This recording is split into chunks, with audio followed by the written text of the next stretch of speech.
Hey guys, and welcome back to my channel. Today I'll be doing my NBA predictions for the upcoming season. I know we're 5 games in, but I just want to give my predictions for the season. There's a few surprises, a few shocks that will come to a lot of people, but here's my predictions. So we'll start with the Eastern Conference, probably the weaker conference, but still is a strong conference, but has lost a few players in the off-season. I've got to go first seed, Philadelphia 76ers. They added Al Horford. Their starting five is really solid. It's just a question of their bench. Can they produce? Can they really give that rest and that bounce back for the starters? And I think they can. I think they will be the number one seed over teams like the Bucks, the Raptors, and the Celtics, who we'll get into in a bit. Second seed is the Bucks. I think Giannis will have another great year. Middleton. The big reason for why I've got the 76ers in the number one seed and not the Bucks is Malcolm Brogdon. Malcolm Brogdon obviously left for the Indiana Pacers and has really started the season off great. He's been great. He's been in my fantasy team. He's leading the league in assists. He's averaging almost 20, or is 20. I don't know, but he's the massive glue guy that really was missing for the playoffs. In missing him kind of led to the Raptors beating them in the Eastern Conference Finals, and I think losing him will lose that number one seed for this year. Third, I've got the Celtics. Kemba Walker, he started the season slow. I'm obviously a Celtics fan, so I've got a little bit of bias here, but he's picking it up, and the Celtics are looking really good. Tatum's looking good.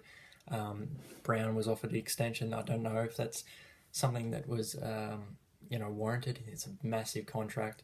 Cantor's obviously been injured, and then so on and so forth. But the role players have really been producing well. So I think if we can continue, really pushing that, I think we'll be third seed. Raptors are fourth. Kawhi Leonard was the big piece.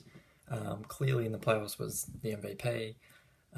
Can Spicy P do it by himself? Pascal Siakam, can he do it by himself? He's proven that he can do it by himself a little bit. It's been good for the Raptors at the start of the year, but can he do that over the course of a 2-game season? Yet to be determined. I don't know if he can. Is the pieces around him like Gasol, Lowry, are they gonna produce the level of quality that the Raptors are going to need to make another push to the playoffs? Losing Kawhi Leonard is a major problem for them. So that's why I've got them at fourth. They could be obviously higher.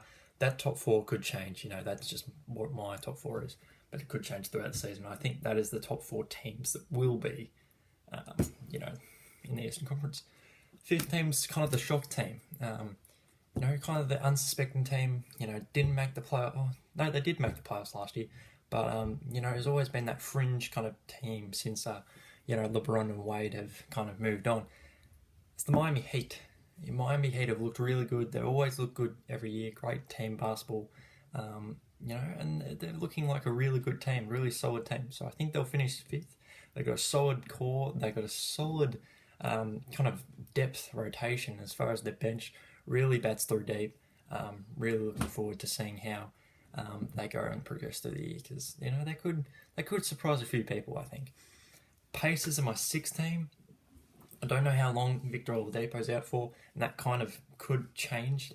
They could be as high as top four, or they could be as low as eighth or something. So Malcolm Brogdon has done an absolute phenomenal job at the starting point guard basically position at the moment. So it's interesting with the Pacers. I'm not sure how they're going to go. Miles Turner, I think, has been injured. A few other pieces in and out of the rotation. So we'll wait and see. We'll wait and see on the Pacers. Seven is the Nets. They've had a really, a bit of a troubled start to the season. Kyrie's obviously had a great start. Very sad to see him leave this year. But I think, for all intents and purposes, it's like they've got a good team around him. Levert's looking like a really young, up-and-coming player. DeAndre Jordan hasn't really shined. I didn't think he would.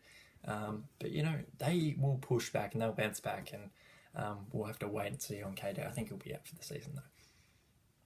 Lastly, the 8th seed could go on to a lot of different teams like the Pistons, who were kind of up and in this, but they didn't get in. The 8 seed of the Atlanta Hawks. I think if Trae Young can stay healthy, obviously he had that injury to his ankle, I think. So we're not sure if he's going to be fit enough for the rest of the season, but I think it's only a mild injury. So him and John Collins have really been really good. Can they keep bouncing back and keep pushing? And I think they can. I think they'll become the 8th seed, and that is my Eastern Conference predictions.